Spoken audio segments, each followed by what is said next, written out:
വെളിപ്പാട് പുസ്തകം 22-ാം അധ്യായത്തിന്റെ 1-ാമത്തെ വാക്യം. വീഥിയുടെ നടുവിൽ ദൈവത്തിന്റെയും കുഞ്ഞാടിന്റെയും സിംഹാസനത്തിൽ നിന്ന് പുറപ്പെടുന്നതായി പളുങ്കുപോലെ ശുഭ്രമായ ജീവജല നദിയും അവൻ എന്നെ കാണിച്ചു. പളുങ്കുപോലെ ശുഭ്രമായ ജീവജല നദി. ഇന്ന് നാം ഒരുമിച്ച് ധ്യാനിപ്പാൻ ആഗ്രഹിക്കുന്നത് പരിശുദ്ധാത്മാവാകുന്ന നദി എന്ന വിഷയമാണ്. പ്രധാനപ്പെട്ട 3 നദികളെ പറ്റിയാണ് നാം തിരുവചനത്തിൽ നിന്ന് ചിന്തിപ്പാൻ ആഗ്രഹിക്കുന്നത്.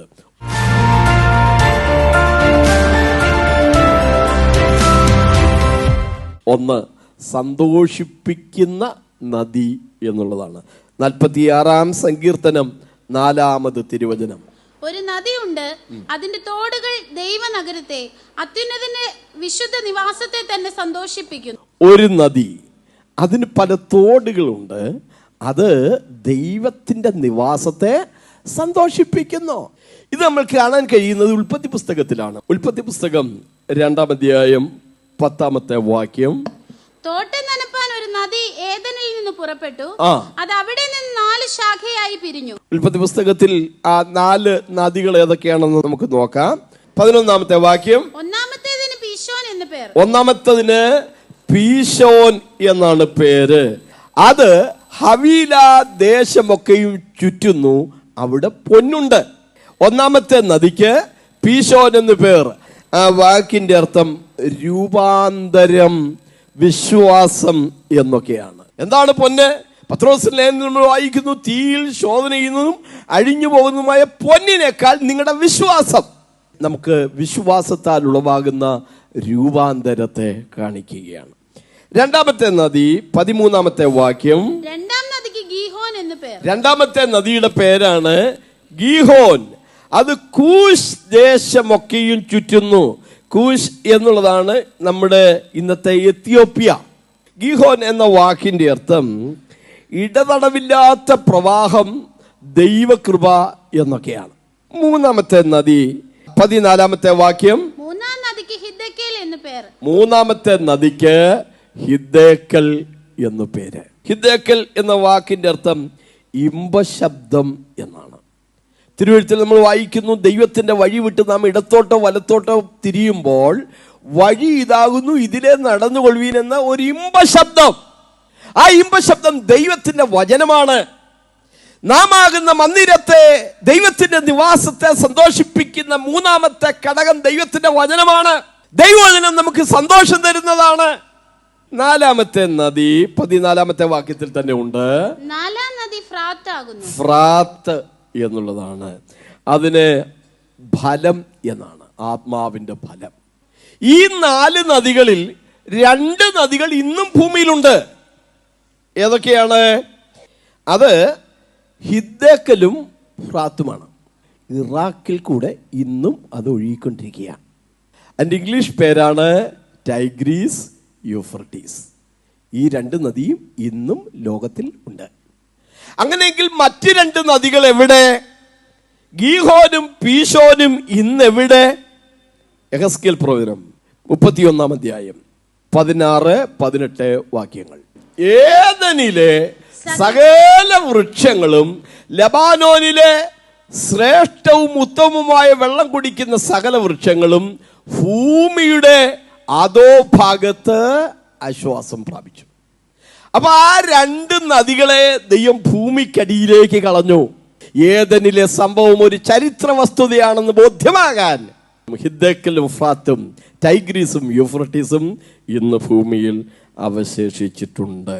അപ്പൊ ഒരു നദി, അതിന്റെ തോടുകൾ ദൈവത്തിന്റെ വിശുദ്ധ നിവാസത്തെ സന്തോഷിപ്പിക്കുന്നു.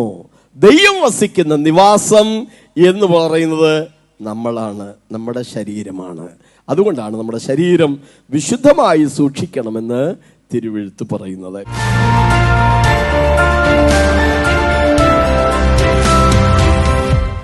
രണ്ടാമത്തെ നദി ആഴങ്ങളുള്ള ഒരു നദിയാണ്. 1 കൊരിന്ത്യർ ലേഖനം 2-ാം അധ്യായം 10-ാമത് വചനം. നമുക്ക് ദൈവം തന്റെ ആത്മാവിനാൽ വെളിപ്പെടുത്തിയിരിക്കുന്നു, ആത്മാവ് സകലത്തെയും ദൈവത്തിന്റെ ആഴങ്ങളെയും ആരായുന്നു. ആത്മാവിന്റെ ഒരു പ്രത്യേകത, അത് ആഴങ്ങളുള്ളതാണ്. ഇതും പരിശുദ്ധാത്മാവുമായുള്ള ബന്ധത്തിലേക്ക് നാം വരികയാണ്. അപ്പോസ്തല പ്രവർത്തികളുടെ പുസ്തകം 2-ാം അധ്യായം 17-18 വാക്യങ്ങൾ. അന്ത്യകാലത്ത് ഞാൻ സകല ജഡത്തിന്മേലും എന്റെ ആത്മാവിനെ പകരും. നിങ്ങളുടെ പുത്രന്മാരും പുത്രിമാരും പ്രവചിക്കും. നിങ്ങളുടെ യൗവനക്കാർ ദർശനങ്ങൾ ദർശിക്കും. നിങ്ങളുടെ വൃദ്ധന്മാർ സ്വപ്നങ്ങൾ കാണും. അന്ത്യകാലത്ത് ഞാൻ സകല ജഡത്തിന്റെ മേലും എന്റെ ആത്മാവിനെ പകരുമ്പോൾ യൗവനക്കാർ ദർശനങ്ങൾ കാണും, വൃദ്ധന്മാർ സ്വപ്നങ്ങൾ കാണും. യെഹെസ്കേൽ പ്രവചനത്തിൽ നിരവധി ദർശനങ്ങൾ ഉണ്ടെങ്കിലും 37-ഉം 47-ഉം അധ്യായം ശ്രദ്ധിക്കണം. 37-ാം അധ്യായത്തിൽ അസ്ഥികൾ കൂട്ടിയിട്ടിരിക്കുന്ന സെമിത്തേരിയുടെ ദർശനമാണ്. ദൈവത്തിന്റെ ആത്മാവ് അതിന്മേൽ വന്നപ്പോൾ ആ അസ്ഥികൾ ഒരു സൈന്യമായി നിവർന്നു. അതാണ് അദ്ദേഹം കണ്ട ഒരു ദർശനം. രണ്ടാമത്തെ ദർശനം 47-ാം അധ്യായത്തിൽ ആഴമുള്ള ഒരു നദിയുടെ ദർശനം കാണുകയാണ്. യെഹെസ്കേൽ പ്രവചനം 47-ാം അധ്യായം 3 മുതൽ 5 വരെയുള്ള വാക്യങ്ങൾ. ആ പുരുഷൻ കയ്യിൽ ചരടുമായി കിഴക്കോട്ട് നടന്നു. 1000 മുഴം അളന്നു. എന്നെ വെള്ളത്തിൽ കൂടി കടക്കുമാറാക്കി. വെള്ളം നരിയാണിയോളമായി. 1 നരിയാണിയോളമുള്ള വെള്ളം. 2 വായിക്കാം. അവൻ പിന്നെയും 1000 മുഴം അളന്നു. എന്നെ വെള്ളത്തിൽ കൂടി കടക്കുമാറാക്കി. വെള്ളം മുട്ടോളമായി. രണ്ടാമത്തെ തലമാണ് മുട്ടോളമുള്ള ഒരു അനുഭവം. തുടർന്ന് വായിച്ചാട്ടെ. അവൻ പിന്നെയും 1000 മുഴം അളന്നു. എന്നെ കടക്കുമാറാക്കി. വെള്ളം അരയോളമായി. മൂന്നാമത്തെ തലമാണ് അരയോളമുള്ള വെള്ളം. അവൻ പിന്നെയും 1000 മുഴം അളന്നു. അതെനിക്ക് കടപ്പാൻ വഹിയാത്ത ഒരു നദിയായി. അപ്പോൾ നടന്നു പോകാൻ പറ്റാത്ത രീതിയിലുള്ള ഒരു വലിയ വളർച്ച, ഉയർച്ച. അവിടെ പിന്നെ നടന്നു പോകാൻ പറ്റത്തില്ല. നീന്തിയിട്ടല്ലാതെ കടപ്പാൻ കഴിയാത്ത ഒരു വലിയ നദി. കരയിൽ നിന്നുകൊണ്ട് നോക്കുമ്പോൾ നദിയുടെ ആഴം മനസ്സിലാവൂല. ഇറങ്ങി ചെല്ലുമ്പോഴാണ് നദിയുടെ ആഴം നമുക്ക് മനസ്സിലാക്കാൻ കഴിയുന്നത്. ഈ നദിയുടെ ആഴത്തെക്കുറിച്ച് പ്രധാനപ്പെട്ട വ്യാഖ്യാനങ്ങളാണുള്ളത്. 1 നരിയാണിയോളം. ആദാം മുതൽ നോഹ വരെയുള്ള കാലഘട്ടത്തെ നരിയാണിയോളമുള്ള ഒരളവായി പറയാറുണ്ട്. 2 നോഹ മുതൽ മോശെ വരെയുള്ള ആ കാലഘട്ടത്തെ മുട്ടോളമുള്ള ഒരു വളർച്ചയായി പൊതുവെ പറയാറുണ്ട്. 3 മോശെ മുതൽ പെന്തക്കോസ്ത് വരെയുള്ള കാലഘട്ടം അരയോളമുള്ള ഒരു കാലഘട്ടം. 4 പെന്തക്കോസ്ത് നാൾ മുതൽ സഭയുടെ ഉൾപ്രാപണം വരെയുള്ള സഭായുഗം. അതിന്റെ പ്രത്യേകത നീന്തിയിട്ടല്ലാതെ കടപ്പാൻ കഴിയാത്ത ആത്മാവിന്റെ ആഴമുള്ള അനുഭവമാണ്. ഞാനും നിങ്ങളും ജീവിച്ചിരിക്കുന്നത് ഈ സഭായുഗത്തിലാണ്. സഭായുഗത്തിൽ പരിശുദ്ധാത്മാവിന്റെ പ്രവർത്തനം കേവലം നരിയാണിയോളമല്ല, മുട്ടോളമല്ല, അരയോളമല്ല, നീന്തിയിട്ടല്ലാതെ കടപ്പാൻ കഴിയാത്ത ഒരു കാലഘട്ടമാണ്. ഈ ആഴങ്ങളെ കുറിച്ചുള്ള രണ്ടാമത്തെ വ്യാഖ്യാനം അപ്പോസ്തല പ്രവർത്തികളുമായി ബന്ധപ്പെട്ടുള്ളതാണ്. അപ്പോസ്തല പ്രവർത്തികളെ അപ്പോസ്തലന്മാരുടെ പ്രവർത്തികൾ എന്നാണ് നമ്മൾ അറിയപ്പെടുന്നത്. പക്ഷെ വേദപണ്ഡിതാക്കൾ അപ്പോസ്തല പ്രവർത്തികളുടെ പുസ്തകത്തെ പരിശുദ്ധാത്മാവിന്റെ പ്രവർത്തികൾ എന്നുകൂടി വിളിക്കും. അപ്പോസ്തലന്മാരിൽ കൂടെ പരിശുദ്ധാത്മാവ് പ്രവർത്തിച്ച പ്രവർത്തനങ്ങളാണ് അതിലുടനീളം നമുക്ക് കാണാൻ കഴിയുന്നത്. അതുകൊണ്ടാണ് അതിനെ പരിശുദ്ധാത്മാവിന്റെ പ്രവർത്തികൾ എന്ന് വിളിക്കുന്നത്. ഈ പറഞ്ഞ 4 കാലഘട്ടവും നരിയാണിയോളം, മുട്ടോളം, അരയോളം, നീന്തിയിട്ടല്ലാതെ കടപ്പാൻ കഴിയാത്ത ആ 4 തലങ്ങൾ അപ്പോസ്തല പ്രവൃത്തികളുടെ പുസ്തകത്തിൽ നമുക്ക് കാണാൻ കഴിയും. 1 നരിയാണിയോളമുള്ള കാലഘട്ടമാണ്. അപ്പോസ്തല പ്രവൃത്തി 3:7. നസ്രേനായ യേശുക്രിസ്തുവിന്റെ നാമത്തിൽ നടക്ക എന്ന് പറഞ്ഞ് അവനെ വലം കൈക്ക് പിടിച്ച് എഴുന്നേൽപ്പിച്ചു. ക്ഷണത്തിൽ അവന്റെ കാലും നരിയാണിയും ഉറച്ചു. സൗഖ്യത്തിന്റെ കാലഘട്ടമാണിത്. മനുഷ്യരെന്നും രോഗികളാണ്. പക്ഷെ പരിശുദ്ധാത്മാവ് അവിടെ നമുക്ക് സൗഖ്യത്തിന്റെ ചിന്തകൾ തരികയാണ്, സൗഖ്യദായകനായി വെളിപ്പെടുകയാണ്. നമ്മുടെ ആന്തരികമായ മുറിവുകളെ പൊറപ്പിക്കുന്ന ഒരു സൗഖ്യദായകനായി പരിശുദ്ധാത്മാവിനെ നമുക്ക് അനുഭവിക്കാൻ കഴിയുകയാണ്. അവൻ ക്ഷണത്തിൽ അവന്റെ നരിയാണി ഉറച്ചു എന്നാണ് വായിക്കുന്നത്. 2 മുട്ടോളമുള്ള അനുഭവമാണ്. അപ്പോസ്തല പ്രവൃത്തി 21:6 വാക്യം ആദ്യം വായിക്കണം. പട്ടണത്തിന് പുറത്തോളം ഞങ്ങളോടുകൂടെ വന്ന് കടൽക്കരയിൽ മുട്ടുകുത്തി പ്രാർത്ഥിച്ചു. മുട്ടോളം. 4:31 വായിച്ചേ. അപ്പോസ്തലന്മാർ പ്രാർത്ഥിക്കുന്നത്? ഇങ്ങനെ പ്രാർത്ഥിച്ചപ്പോൾ അവർ കൂടിയിരുന്ന സ്ഥലം കുലുങ്ങി.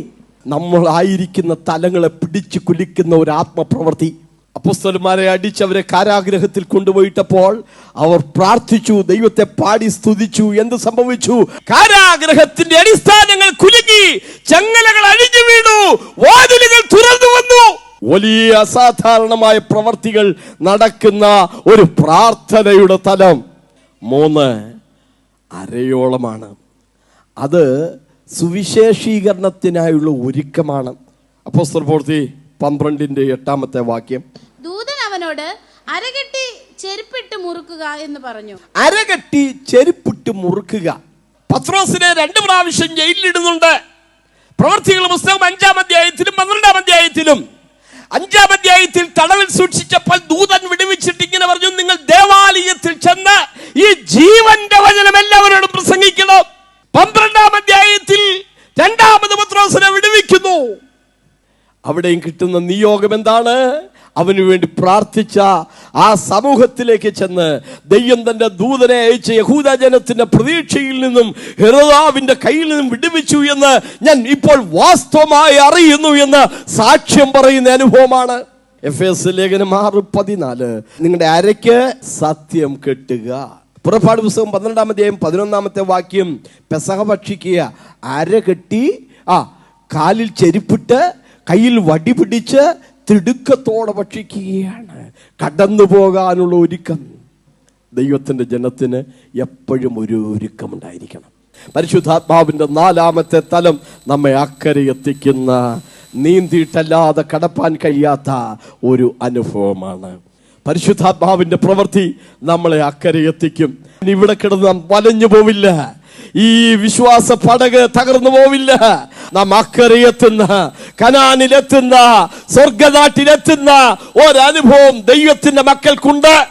ഇനിയും യെഹെസ്കേൽ പ്രവാചകൻ കാണുന്ന ആ ദർശനത്തിലേക്ക് നമ്മൾ ഒരിക്കൽ കൂടെ വരാൻ പോവുകയാണ്. യെഹെസ്കേൽ പ്രവചനം 47-ാം അധ്യായത്തിൽ അദ്ദേഹം കാണുന്ന ദർശനം. യെഹെസ്കേൽ പ്രവചനം 47-ാം അധ്യായത്തിന്റെ 8-9 വാക്യങ്ങൾ. അപ്പോൾ അവൻ എന്നോട് അരുളി ചെയ്തത്, ഈ വെള്ളം കിഴക്കേ ഗലീലയിലേക്ക് പുറപ്പെട്ട് അരാബയിലേക്ക് ഒഴുകി കടലിൽ വീഴുന്നു. ഒഴുകി ചെന്ന് വെള്ളം കടലിൽ വീണിട്ട് അതിലെ വെള്ളം പദ്യമായി തീരും. 47:1. അവൻ എന്നെ ആലയത്തിന്റെ പ്രവേശനത്തിങ്കൽ മടക്കിക്കൊണ്ടുവന്നപ്പോൾ. ഈ വായിച്ച വാക്യത്തോട് വളരെ സമാനതയുള്ള ഒരു വാക്യമാണ് ആദ്യം നമ്മൾ വായിച്ചത്. വെളിപ്പാട് 22:1. ഈ വാക്യങ്ങൾ തമ്മിൽ വളരെ ചേർച്ച നാം അവിടെ കാണുകയാണ്. 47-ാം അധ്യായത്തിൽ ഒരു നദി ഒഴുകുന്നതായി കാണുകയാണ്. ഈ ഒഴുകുന്ന നദി ചെല്ലുമ്പോൾ ഉണ്ടാകുന്ന അനുഭവങ്ങൾ. പലസ്തീനിലെ ബൈബിളിൽ പറയുന്ന 2 നദികളെ കുറിച്ച് പറയാൻ പോവുകയാണ്. ഒന്നാണ് ചാവുകടൽ, 2 ഗലീല കടലാണ്. ചാവുകടലിന് പല പേരുകളുണ്ട്. ഒന്ന് ഉപ്പുകടൽ എന്നറിയപ്പെടുന്നു, സാൾട്ട് സീ. 2 ചാവുകടൽ, ഡെഡ് സീ. 3 അരാബ കടൽ, സീ ഓഫ് അരാബ. 4 കിഴക്കേ കടൽ, ഈസ്റ്റേൺ സീ. ഒരു കടലിന് 4 പേരുകൾ. ഒന്നാമത്തെ പേരൊന്ന് ഓർത്തു നോക്കിയേ, ഉപ്പ് കടൽ. അവിടെ ജീവനില്ല. 1-2 വാക്യങ്ങളൊന്ന് വായിച്ചേ. ഉൽപ്പത്തി 14:3. ഇവരെല്ലാവരും സിദ്ദീം താഴ്വരയിൽ ഒന്നിച്ചുകൂടി അത് ഇപ്പോൾ ഉപ്പുകടലാകുന്നു. സിദ്ദീം താഴ്വര അവിടെ സോദോമിനെ കുറിച്ചുള്ള ഒരു ചെറിയ പരാമർശനമാണ്. അതിനെക്കുറിച്ച് വായിക്കുന്നു, ഇപ്പോഴത് ഉപ്പുകടലാകുന്നു. എങ്ങനെയാണത് ഉപ്പുകടലായി മാറിയത്, ചാവുകടലായി മാറിയത്? 18-ാം അധ്യായം 20-ാം വാക്യം. പിന്നെ യഹോവ സൊദോമിന്റെയും ഗൊമോറായുടെയും നിലവിളി വലിയതും അവരുടെ പാപം അതികഠിനവുമാകുന്നു. ഉൽപ്പത്തി 19:24. യഹോവ സൊദോമിന്റെയും ഗൊമോറായുടെയും മേൽ യഹോവയുടെ സന്നിധിയിൽ നിന്ന് ആകാശത്തു നിന്ന് തന്നെ ഗന്ധകവും തീയും വർഷിപ്പിച്ചു. സൊദോമിന്റെയും ഗൊമോറയുടെയും പാപം ദൈവമാകെ കഠിനമായി മാറിയപ്പോൾ ദൈവം സ്വർഗത്തിൽ നിന്ന് അതിന്മേൽ തീയും ഗന്ധകവും വർഷിപ്പിച്ചു. ചാവുകടൽ എന്ന് പറയുന്ന സ്ഥലം ഇന്നും ഉണ്ട്. അത് നേരത്തെ ആളുകൾ താമസിച്ചിരുന്ന സ്ഥലമാണ്, സൊദോം ഗൊമോറയാണ്. ആ സ്ഥലമാണ് പിന്നീട് ചാവുകടലായി മാറ്റപ്പെട്ടത്. 2 കടലുകൾ, ഒന്ന് ചാവുകടൽ, മറ്റൊന്ന് ഗലീല കടൽ. വെള്ളം ഒഴുകിച്ചെന്ന് ചാവുകടലിൽ പതിച്ചാൽ അത് അവിടെ തന്നെ കിടക്കത്തേ ഉള്ളൂ. അത് അവിടുന്ന് എങ്ങോട്ടും ഒഴുകത്തില്ല.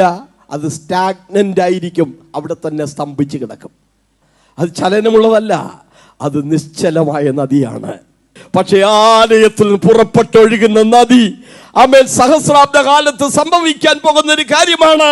പ്രവാചകൻ ആത്മാവിൽ ദർശിക്കുന്നത് ആലയത്തിൽ നിന്ന് പുറപ്പെട്ടൊഴുകുന്ന നദി ആ ചാവുകടലിൽ ചെന്നാലും അവിടെ ചലിക്കുന്ന പ്രാണികൾ ഉണ്ടാകുമെന്ന്. അവിടെ ജീവനില്ലാത്തിടമാണ്, അത് ഡെഡ് സീ ആണ്, ചാവുകടലാണ്. പക്ഷെ ദൈവത്തിന്റെ ആലയത്തിൽ നിന്ന് പുറപ്പെട്ടൊഴുകുന്ന നദി അവിടേക്ക് ചെന്നാൽ അവിടെ ചലനമുണ്ടാകും. ആ നദി ഒഴുകി വരുന്ന ഒരു സ്ഥലം നമ്മൾ കണ്ടത് അരാബയിലൂടെ വരികയാണ്. മരുഭൂമിയാണ്. പക്ഷേ ദൈവത്തിന്റെ ആലയത്തിൽ പുറപ്പെട്ടൊഴുകിയ നദി അരാബ മരുഭൂമിയെ അത് മലർവാടിയാക്കി മാറ്റി. യെശയ്യാപ്രവചനം 32:15 ഒന്ന് വായിച്ചേ. ഉയരത്തിൽ നിന്ന് ആത്മാവിനെ നമ്മുടെ മേൽ പകരുവോളം തന്നെ അപ്പോൾ മരുഭൂമി ഉദ്യാനമായി മാറും. അരാബ ഒരു മരുഭൂമിയാണ്. പക്ഷെ ഉയരത്തിൽ ആത്മാവിന്റെ പകർച്ച ഉണ്ടായപ്പോൾ, ആത്മാവിന്റെ നദി ഒഴുകിയപ്പോൾ ആ മരുഭൂമി ഉദ്യാനമായി മാറിയെന്ന്. 2 ഗലീല കടലാണ്. ഗലീല കടലിൽ വീഴുന്ന വെള്ളം നശിക്കുന്നില്ല, അത് ജീവനുള്ളതായി തന്നെ തുടരും. യെഹെസ്കേൽ 47-ാം അധ്യായത്തിലെ അദ്ദേഹം കാണുന്ന ആ ദർശനത്തിലേക്ക് ഒരിക്കൽ കൂടെ നമുക്ക് വരാം. അതിന്റെ 4-6 വാക്യങ്ങൾ ഒന്നുകൂടി വായിച്ചാട്ടെ. അവൻ പിന്നെയും 1000 മുഴം അളന്നു, എന്നെ വെള്ളത്തിൽ കൂടി കടക്കുമാറാക്കി. ഒരു പദം കടക്കുമാറാക്കി എന്നുള്ളതാണ്. ഇനി 6-ാം വാക്യം. അവൻ എന്നോട് മനുഷ്യപുത്ര കണ്ടുവോ എന്ന് ചോദിച്ചു. പിന്നെ അവൻ എന്നെ നദീതീരത്ത് മടങ്ങി ചെല്ലുമാറാക്കി. ഒന്ന്, നദിയിലേക്ക് എന്നെ ചെല്ലുമാറാക്കി. 2, അതിൽ നിന്ന് മടക്കി വരുത്തുമാറാക്കി. അവനെ അതിനകത്ത് കൊണ്ടുപോയിട്ട് ദൈവം പഠിപ്പിച്ചു, കുഞ്ഞെ, നീ മുകളിൽ നിന്ന് നോക്കിയപ്പോൾ ഇതൊരു പരപ്പായിട്ടാ നിനക്ക് തോന്നിയത്. പക്ഷെ ഇറങ്ങിച്ചെന്നാൽ കുറച്ചുകൂടെ ഇറങ്ങിച്ചെന്നാൽ അത് ആഴമുള്ള നദിയാണെന്ന്. ആമെ, കേവലം നരിയാണിയോളമാണ് കരയ്ക്ക് നിന്ന് നോക്കിയാൽ നിനക്ക് അനുഭവപ്പെടുന്നത്. എന്നാൽ ഇറങ്ങിച്ചെല്ലുമ്പോൾ അത് മുട്ടുവരെ എത്തും. അവിടെ കൊണ്ട് തീരുന്നില്ല. കുറച്ചുകൂടെ ഇറങ്ങിച്ചെല്ലാമോ? അത് അരവരെ എത്തും. കുറച്ചുകൂടെ ഇറങ്ങിച്ചെല്ലാമോ? നിനക്ക് നീന്തിയിട്ടല്ലാതെ കടപ്പാൻ കഴിയാത്ത ഒരു തലത്തിലേക്ക് ആഴമുള്ള നദിയാണ് പരിശുദ്ധാത്മാവാകുന്ന ജീവജല നദി. ഞാൻ ഇനി ആ നദിയുടെ ചില പ്രത്യേകതകൾ പറയാൻ ആഗ്രഹിക്കുകയാണ്. അവിടെ നമ്മൾ വായിക്കുന്നത് 9-ാമത്തെ വാക്യം. എന്നാൽ ഈ നദി ചെന്നു ചേരുന്നിടത്തൊക്കെയും ചലിക്കുന്ന സകല പ്രാണികളും ജീവിച്ചിരിക്കും. ചാവുകടലിൽ മരണമാണ്, പക്ഷേ ആത്മാവിന്റെ നദി ചെന്നാൽ ചലിക്കുന്ന പ്രാണികൾ പോലും ജീവിക്കും. It's a life giving river, ജീവൻ നൽകുന്ന നദിയാണ്. 2 അവിടെ വായിക്കുന്നു, തുറന്ന് വായിച്ചാട്ടെ. ഈ വെള്ളം അവിടെ വന്നതുകൊണ്ട് ഏറ്റവും വളരെ മത്സ്യമുണ്ടാകും. ഇറ്റ് ഗീവ്സ് ദ ഫെർട്ടിലിറ്റി, സമൃദ്ധി നൽകുന്ന, ഫലം പുറപ്പെടുവിക്കുന്ന ഒരു നദിയാണ്. 3 അവിടെ വായിക്കുന്നത്, ഈ വെള്ളം ചെല്ലുമ്പോൾ ആ വെള്ളം പഥ്യമായി മാറും. ചാവുകടലിൽ ജീവനില്ല, അത് നാശമാണ്. പക്ഷേ ആത്മാവിന്റെ നദി, ആലയത്തിൽ പുറപ്പെടുന്ന നദി അവിടെ ചെല്ലുമ്പോൾ അത് പഥ്യമായി മാറും. ഇറ്റ്സ് എ ട്രാൻസ്ഫോമിംഗ് റിവർ, രൂപാന്തരം നൽകുന്ന നദിയാണ്. 4 അവിടെ നമ്മൾ വായിക്കുന്നു, വിവിധ ഇനം മത്സ്യങ്ങൾ ആ നദിയിലുണ്ട്. 5 12-ാമത്തെ വാക്യം. മാസം തോറും പുതിയ ഫലം കായ്ക്കും. സ്വാഭാവികമായ കാര്യമല്ല, പ്രകൃത്യാതീതമായ കാര്യമാണ്. 4 അവിടെ വായിക്കുന്നു, അവയുടെ ഇല വാടുകയില്ല, ഫലം ഇല്ലാതെ പോകുകയില്ല. അടുത്തത്, ഇതിന്റെ ഫലം തിന്മാൻ കൊള്ളാം, അതിന്റെ ഇല ചികിത്സയ്ക്ക് കൊള്ളാം. ഈ നദിയുടെ പ്രത്യേകത, സൗഖ്യം നൽകുന്ന ഒരു നദി, ആത്മാവിൽ പുതുക്കം നൽകുന്ന ഒരു നദി.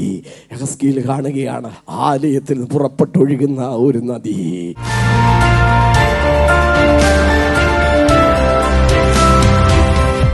മൂന്നാമത്തെ നദി, ഒഴുകുന്ന നദി എന്നുള്ളത്. യെശയ്യാപ്രവചനം 44:3 ദാഹിച്ചിരിക്കുന്നിടത്ത് ഞാൻ വെള്ളവും വരണ്ട നിലത്ത് നീരൊഴുക്കുകളും പകരും. വെള്ളത്തിന്റെ കാര്യമാണ് അവിടെ പറയുന്നത്. തികച്ചും സാധാരണ വെള്ളത്തിന്റെ കാര്യമാണ് അവിടെ പറയുന്നത്. പക്ഷെ അതിന്റെ വ്യാഖ്യാനം, നിന്റെ സന്തതിമേൽ എന്റെ ആത്മാവിനെ പകരും. പകരുക എന്നുള്ളത് ഒരു ദ്രാവകമാണ്. ജലം മുതലായ ദ്രാവകങ്ങളാണ് പകരുന്നത്. പുതിയ നിയമത്തിൽ യേശു കർത്താവ് പറഞ്ഞ ഒരു ഭാഗത്തേക്ക് നമുക്ക് വരാം. യോഹന്നാന്റെ സുവിശേഷം 7:37-39 വരെയുള്ള വാക്യങ്ങൾ. ഉത്സവത്തിന്റെ മഹാദിനമായ ഒടുക്കത്തെ നാളിൽ യേശു നിന്നുകൊണ്ട്, ദാഹിക്കുന്നവനല്ല എന്റെ അടുക്കൽ വന്ന് കുടിക്കട്ടെ, എന്നിൽ വിശ്വസിക്കുന്നവന്റെ ഉള്ളിൽ നിന്ന് തിരുവെഴുത്ത് പറയുന്നത് പോലെ ജീവജലത്തിന്റെ നദികൾ ഒഴുകുമെന്ന് വിളിച്ചു പറഞ്ഞു. അവൻ ഇത് തന്നിൽ വിശ്വസിക്കുന്നവർക്ക് ലഭിക്കാനുള്ള ആത്മാവിനെ കുറിച്ചാകുന്നു പറഞ്ഞത്. സ്തോത്രം. അടുത്തത്, യേശു അന്ന് തേജസ്കരിക്കപ്പെട്ടിട്ടില്ലായകയാൽ ആത്മാവ് വന്നിട്ടില്ലായിരുന്നു, പരിശുദ്ധാത്മാവ് വന്നിട്ടില്ലായിരുന്നു. ഒഴുകുന്ന നദി പരിശുദ്ധാത്മാവിനെ കാണിക്കുകയാണ്. യേശു പറഞ്ഞ ആ വേദഭാഗത്തു നിന്ന് ലഭിക്കുന്ന ചില ചിന്തകൾ. ഒന്ന്, അത് അനുഗമിക്കുന്ന ഒരു പാറയായിരുന്നു. 1 കൊരിന്ത്യർ 10:4 അവരെ അനുഗമിച്ച പാറയിൽ നിന്നല്ലോ അവർ കുടിച്ചത്, ആ പാറ ക്രിസ്തുവാകുന്നു. ഇതിന്റെ ചരിത്രം പുറപ്പാട് പുസ്തകം 17:6 നമ്മൾ വായിക്കുന്നത്. ഇസ്രായേൽ മക്കൾക്ക് വെള്ളം കിട്ടാതെ ദാഹിച്ച വേളയിൽ ദൈവനിയോഗപ്രകാരം മോശെ പാറ അടിച്ചു, പാറയിൽ നിന്ന് വെള്ളം പുറപ്പെട്ടു. ചരിത്രത്തിൽ ഒരിക്കൽ നടന്ന കാര്യമാണെങ്കിലും അത് കേവലമായ ഒരു സംഭവമായിരുന്നില്ല. പുതിയ നിയമത്തിൽ അതിനൊരു ആത്മീയ അർത്ഥമുണ്ട്. ആ അടിക്കപ്പെട്ട പാറ യേശു ക്രിസ്തുവാണ്. മാത്രമാണോ, 40 വർഷത്തിനോടകത്ത് 42 സ്ഥലങ്ങളിൽ അവർ മാറി മാറി പാളയമടിച്ചു പാർത്തു. അവർ പോയിടത്തെല്ലാം ഈ പാറ അവരുടെ പിന്നാലെ ചെന്നു. ആ പാറ ക്രിസ്തുവായിരുന്നു. ഇതൊരു അചേതന വസ്തുവല്ല, ഓടത്തിരിക്കുന്ന അനങ്ങാപ്പാറയല്ല. എവിടെല്ലാം തന്നെ ജനം പോയിട്ടുണ്ടോ, മരുഭൂമിയിൽ അവരെവിടെയെല്ലാം താമസിച്ചിട്ടുണ്ടോ, ആ പാറ അവരുടെ ദാഹം തീർക്കാൻ അവരുടെ പുറകെ പോയിക്കൊണ്ടിരുന്നു. അതെന്നാ പറഞ്ഞത്? ഈ ആഹ്വാനം ക്രിസ്തു നൽകിയത് ഉത്സവത്തിന്റെ ഒടുക്കത്തെ നാളിൽ. യോഹന്നാൻ സുവിശേഷം 7:37 പറഞ്ഞു, ഉത്സവത്തിന്റെ ഒടുക്കത്തെ നാളിൽ. എന്താണ് അതിന്റെ ചരിത്രം എന്ന് കേൾക്കണോ? യഹൂദന്മാരുടെ കൂടാര പെരുന്നാൾ എന്നൊരു പെരുന്നാളുണ്ട്. അന്നവർ തട്ടിട്ട വീടുകൾ വിട്ട് മൈതാനത്ത് വന്ന് താൽക്കാലികമായി കമ്പുകൾ, കൊമ്പുകൾ, ഇലകളെ കൊണ്ട് നിർമ്മിച്ച താൽക്കാലികമായ കൂടാരങ്ങളിൽ ഒരാഴ്ച താമസിക്കും. എന്താ അതിന്റെ അർത്ഥം? ദൈവം തമ്പുരാൻ പണ്ടവരെ മരുഭൂമിയിൽ കൂടാരങ്ങളിൽ പാർപ്പിച്ചു. അതിന്റെ ഓർമ്മയാണത്. ആ 7 ദിവസത്തോളം നീണ്ടു നിൽക്കുന്ന ഉത്സവത്തിന്റെ അവസാനത്തെ ദിവസം മഹാപുരോഹിതൻ അവിടെ ഇരിക്കുന്ന ഒരു കുടവുമായി ശിലോഹാം കുളത്തിലേക്ക് പോകും. ശിലോഹാം കുളത്തിലേക്ക് പോയിട്ട് അവിടെ നിന്ന് ഒരു കുടം വെള്ളം കോരിക്കൊണ്ടുവരും. അവൻ ശിലോഹാം കുളത്തിലെ വെള്ളം പാറയിൽ നിന്ന് വരുന്ന വെള്ളമാണെന്നാണ് യഹൂദന്റെ ധാരണ. അതുകൊണ്ട് ശിലോഹാം കുളത്തിലെ വെള്ളം കോരിക്കൊണ്ട് വന്നിട്ട് അത് അവിടെ ജനത്തിന്റെ മേൽ തളിക്കുന്ന ഒരു അനുഭവമുണ്ട്. കുറച്ച് യാഗപീഠത്തിന് അരികെയൊക്കെ ഒഴിക്കും. അതിനുശേഷം ആശീർവാദ വചനം വായിച്ചിട്ട് ഈ വെള്ളം ജനത്തിന്റെ മേൽ തളിക്കും. നൂറ്റാണ്ടുകളായി നടന്നു പോന്നിരുന്ന ഒരു ആചാരം, 7 ദിവസം നീണ്ടു നിൽക്കുന്ന ഒരു ആചാരം. അതിന്റെ 7ാമത്തെ ദിവസമാണ് അവരുടെ മേൽ വെള്ളം തളിക്കുന്നത്. ആ 7ാമത്തെ ദിവസം യഥാർത്ഥ പാറ, അവരെ അനുഗമിച്ച പാറ ക്രിസ്തു. ആ ക്രിസ്തു ഇവിടെ ഉണ്ടായിരുന്നു. അവൻ വിളിച്ചു പറയുകയാണ്, ദാഹിക്കുന്ന ഏവനും എന്റെ അടുക്കൽ വന്ന് കുടിക്കട്ടെ എന്ന്. അന്ന് മരുഭൂമിയിൽ വെച്ച് ഇസ്രായേൽ മക്കളുടെ ദാഹം തീർത്ത ആ പാറ, അതിന്റെ പൊരുളായ ക്രിസ്തു പറയാണ്, ദാഹിക്കുന്നവൻ എൻ്റെ അടുക്കൽ വരട്ടെ. യേശുവിൻ്റെ അടുക്കൽ വന്നാൽ നമ്മുടെ ദാഹം മാറും. പ്രവചനം 55:1 നാം ഇങ്ങനെ വായിക്കുന്നു, ദാഹിക്കുന്നവരും ദ്രവ്യമില്ലാത്തവരുമായുള്ളവരെ വെള്ളത്തിന് വരുവീൻ, വന്ന് വാങ്ങി തിന്നുവീൻ. വന്ന് ദ്രവ്യവും വിലയും കൂടാതെ വീഞ്ഞും പാലും വാങ്ങിക്കൊള്ളുവീൻ. കാശ് കൊടുക്കാതെ ഇച്ഛിക്കുന്നവൻ ജീവജലം സൗജന്യമായി വാങ്ങി കുടിക്കട്ടെ. പരിശുദ്ധാത്മാവിന് പണം കൊടുത്ത് വാങ്ങാൻ പറ്റില്ല. ശമര്യക്കാരി സ്ത്രീയോട് കർത്താവ് സംസാരിക്കുമ്പോൾ യോഹന്നാൻ 4:13-14 വാക്യങ്ങളിൽ കർത്താവ് ഇങ്ങനെ പറഞ്ഞു, ഈ വെള്ളം കുടിക്കുന്നവനൊക്കെയും പിന്നെയും ദാഹിക്കും, എന്നാൽ ഞാൻ കൊടുക്കുന്ന വെള്ളം കുടിക്കുന്നവനോ അത് ഒരു നാളും ദാഹിക്കയില്ല. അവന് നിത്യജീവനിലേക്ക് പൊന്തി വരുന്ന ഒരു ജീവന്റെ ഉറവയായി അത് രൂപാന്തരപ്പെടും. തിരുവെഴുത്ത് പറയുന്നത് പോലെ എന്നിൽ വിശ്വസിക്കുന്നവന്റെ ഉള്ളിൽ നിന്ന് ജീവജലത്തിന്റെ നദികൾ ഒഴുകും. തിരുവെഴുത്ത്, അവിടെ കർത്താവ് പറഞ്ഞ തിരുവെഴുത്ത് പഴയ നിയമത്തിലെ പരാമർശനങ്ങളാണ്. പഴയ നിയമത്തിൽ എവിടെയോ ഒരിടത്ത് വയറ്റിൽ നിന്ന് നദി ഒഴുകിയതായി വായിക്കുന്നു. നദി എന്ന ഏകവചനമല്ല, വയറ്റിൽ നിന്ന് നദികൾ എന്ന ബഹുവചനം. അവന്റെ വയറ്റിൽ നിന്ന്, മലയാളത്തിൽ ഉള്ളിൽ നിന്നെന്നാണ്.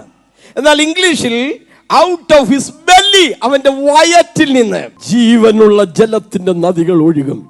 ആസ് ദ സ്ക്രിപ്ചർ സൈസ്, തിരുവെഴുത്ത് പറയുന്ന പോലെ പഴയ നിയമത്തിൽ എവിടെയോ ഒരിടത്ത് വയറ്റിൽ നിന്ന് നദികൾ ഒഴുകിയതായി നമ്മൾ വായിക്കുന്നുണ്ട്. എവിടെയാ? ശലോമോന്റെ ദേവാലയത്തിനകത്ത് വാർത്തുണ്ടാക്കിയ ഒരു താമ്രക്കടലുണ്ടായിരുന്നു. വാർത്തുണ്ടാക്കിയ 12 കാള, ഒരു കാളയ്ക്ക് 4 കാല്, 12 4 48 48 ആരക്കാലുകളുടെ മീതെ പണിതു വച്ചിരിക്കുന്ന വാർത്ത ഒരു വലിയ കടൽ, താമ്രത്തൊട്ടി എന്നുകൂടെ വിളിക്കപ്പെടുകയാണ്. അതിനകത്തൊഴിക്കുന്ന വെള്ളത്തിന്റെ അളവ് 2 രീതിയിലാണ് ബൈബിളിൽ വായിക്കുന്നത്. വായിക്കാം. 1 രാജാക്കന്മാർ 7:26. അതിന്റെ കനം 4 അങ്കുലം, അതിന്റെ വക്ക് പാനപാത്രത്തിന്റെ വക്ക് പോലെ താമരപ്പൂവിന്റെ ആകൃതിയിലായിരുന്നു. അതിൽ 2000 ബത്ത് വെള്ളം കൊള്ളും. അതിൽ 2000 ബത്ത് വെള്ളം കൊള്ളും. ഇവിടെ 2000 എന്നാ പറയുന്നത്. ഇനി അതേ വേദഭാഗം 2 ദിനവൃത്താന്തം 4:5 വന്നാട്ട് അതിൽ 3000 ബത്ത് വെള്ളം കൊള്ളും. ഒരിടത്ത് പറയുന്നു 2000 ബത്ത് വെള്ളം കൊള്ളും. അതേ വേദഭാഗം ദിനവൃത്താന്ത പുസ്തകത്തിലേക്ക് വന്നപ്പോൾ അതിൽ 3000 ബത്ത് വെള്ളം കൊള്ളുമെന്ന് പറയും. ബൈബിൾ വചനങ്ങൾ പരസ്പരം വൈരുദ്ധ്യങ്ങളാവില്ല. അങ്ങനെയെങ്കിൽ ഒരിടത്ത് 2000 എന്നും ഒരിടത്ത് 3000 എന്നും വന്നത് എങ്ങനെയാണ്? അതിനകത്താണ് കർത്താവ് പറഞ്ഞ ഔട്ട് ഓഫ് ഹിസ് ബെല്ലി എന്ന ചിന്ത കിടക്കുന്നത്. ഈ പാത്രത്തിൽ നിന്ന് 1000 ബത്ത് വെള്ളം ഈ 12 കാളകളുടെ വയറ്റിലേക്ക് ഒഴുകി ചെല്ലും. 12 കാളകളുടെ വയറ്റിൽ 1000 ബത്ത് വെള്ളം, പാത്രത്തിൽ 2000 ബത്ത് വെള്ളം, മൊത്തം 3000. ഇനി ആ വെള്ളത്തിന്റെ ആവശ്യം എന്താണെന്നറിയാമോ? അവിടെ വരുന്ന പുരോഹിതന്മാർക്കും ജനത്തിനുമൊക്കെ ആലയത്തിൽ വരുമ്പോൾ ദാഹം തോന്നും. ദാഹം തോന്നുമ്പോൾ ഈ കാളകളുടെ പൃഷ്ഠഭാഗങ്ങളാണ് ചേർന്നിരിക്കുന്നത്. വായികൾ 12 തുറന്നിരിക്കുകയാണ്. അവൻ ദാഹം തോന്നുമ്പോൾ ആ കാളകളുടെ മുമ്പിലേക്ക് ചെന്ന് നിൽക്കുമ്പോൾ അതിന്റെ വയറ്റിൽ നിന്ന് ഒരു ടാപ്പിൽ നിന്ന് വെള്ളം വരുന്നത് പോലെ out of his belly the living water shall be flow. വയറ്റിൽ നിന്ന് വെള്ളം ഇങ്ങനെ ഒഴുകി വരികയാണ്. അവർ കുടിച്ച് തൃപ്തി പ്രാപിക്കുകയാണ്. നമ്മുടെ കേരളത്തിലും സഭകളുള്ള ഒരു മഹത്തായ പ്രസ്ഥാനമാണ് രക്ഷാസൈന്യം, സാൽവേഷൻ ആർമി. അത് ഒരു പട്ടാള ചിട്ടയിലാണ് ക്രമീകരിച്ചിരിക്കുന്നത്. സാൽവേഷൻ ആർമി എന്ന് പറയുന്ന ആ സഭാ പ്രസ്ഥാനം തുടങ്ങിയത് വില്യം ബൂത്ത് എന്ന് പറയുന്ന ഒരു ദൈവത്തിന്റെ ദാസനാണ്. വില്യം ബൂത്ത് 1829 ഏപ്രിൽ മാസം 10 ഇംഗ്ലണ്ടിലെ നോട്ടിംഗ്ഹാം എന്ന സ്ഥലത്ത് അദ്ദേഹം ജനിച്ചു. വളരെ ദരിദ്രമായ ഒരു കുടുംബത്തിലാണ് അദ്ദേഹം ജീവിച്ചത്. വിദ്യാഭ്യാസം ചെയ്യാനോ ജീവിത സന്ധാരണം നടത്താനോ ഒന്നും തനിക്ക് സാമ്പത്തിക സ്ഥിതി ഉണ്ടായിരുന്നില്ല. 1912 ഓഗസ്റ്റ് 20 അദ്ദേഹം അന്തരിച്ചു. 1865 ലണ്ടനിലെ തെരുവുകളിൽ നിന്നുകൊണ്ട് അദ്ദേഹം പ്രസംഗിക്കാൻ തുടങ്ങി. അദ്ദേഹത്തിന്റെ പ്രസംഗവേല നടത്തിയത് ദരിദ്രരുടെയും സമൂഹം ഉപേക്ഷിക്കപ്പെട്ടവരുടെയും ഒക്കെ നടുവിലാണ്. അദ്ദേഹത്തിന്റെ ആപ്തവാക്യം go for the souls and go for the waste. Waste എന്ന് പറഞ്ഞാൽ നീചരായ, നികൃഷ്ടരായ, ആർക്കും വേണ്ടാത്ത അങ്ങനെ സാധുക്കളുടെ ഇടയിലാണ് അദ്ദേഹം പ്രവർത്തിച്ചത്. 1893 സാൽവേഷൻ ആർമി എന്ന സഭ അദ്ദേഹം സ്ഥാപിച്ചത്. ലോകമെമ്പാടും ഇന്ന് ആ സഭാ പ്രസ്ഥാനത്തിന് ബ്രാഞ്ചുകളുണ്ട്. അദ്ദേഹത്തെ ആളുകൾ ഓർക്കുന്ന ഒരു പ്രധാനപ്പെട്ട കാര്യം അദ്ദേഹം എഴുതിയ ഒരു പാട്ടാണ്. കടലേ ക്രിസ്തീശു നൽകും കരുണാപൂരമേ, ഹേ രക്ഷയാം ദിവ്യ സ്നേഹ കടലേ ക്രിസ്തീ നൽകും കരുണാപൂരമേ, സൗജന്യമായി ലോകത്തെ വീണ്ടവനേ, സൗജന്യമായി ലോകത്തെ വീണ്ടവനേ, പ്രവാഹമെന്മേൽ പ്രവാഹമെന്മേൽ നിൻ പ്രവാഹമെന്മേൽ ഒഴുകിയിടണമേ, പ്രവാഹമെന്മേൽ നിൻ പ്രവാഹമെന്മേൽ നിൻ പ്രവാഹമെന്മേൽ ഒഴുകിയിടണമേ, കൃപാകടലേ നിന്റെ തീരത്തു ഞാൻ അനേക നാളാകാംക്ഷയോടെ നിന്നു, കൃപാകടലേ നിന്റെ തീരത്തു ഞാൻ അനേക നാളാകാംക്ഷയോടെ നിന്നു, മടങ്ങുകിലിന്നിവിടുന്നിനി ഞാൻ, മടങ്ങുകിലിന്നിവിടുന്നിനി ഞാൻ, പ്രവാഹമെന്മേൽ